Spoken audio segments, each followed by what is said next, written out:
اللہ تعالیٰ فرماتے ہیں، بلکہ یہ حدیث ہے، اللہ کے نبی فرماتے ہیں ان اللہ لا ينظر الی صورکم و اموالکم، اللہ تعالیٰ تمہارے چہروں کو نہیں دیکھتا، تمہاری ہینڈسمنس، تمہاری بیوٹی کو نہیں دیکھتا، اور نہ ہی تمہارے مال کو دیکھتا ہے، ولیکن ينظر الی قلوبکم و اعمالکم،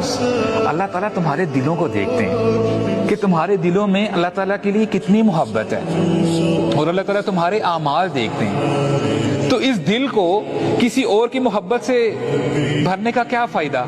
اس دل میں اللہ تعالیٰ کی محبت ہونی چاہیے، اللہ تعالیٰ کی دین کی محبت ہونی چاہیے۔ اور یہ دعا نوٹ کر لیں، یہ بھی آپ کے لیے ہوم ورک ہے، ان کو اپنی دعاؤں میں ایڈ کریں۔ اللہم انی اسألک حبک، اللہ اکبر، کیا بہترین دعا ہے، دل سے مانگے، اے اللہ میں آپ سے آپ کی محبت کا سوال کرتا ہوں،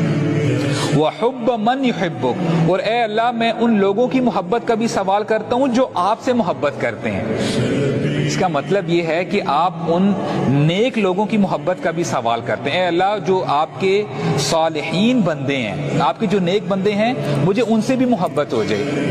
اللہم انی اسألک العمل الذی یبلغنی حبک، اے اللہ میں آپ سے ایسے عمل کا سوال کرتا ہوں جو میں کروں اور میں آپ کی محبت تک پہنچ جاؤں۔ سبحان اللہ، اٹس اے بیوٹیفل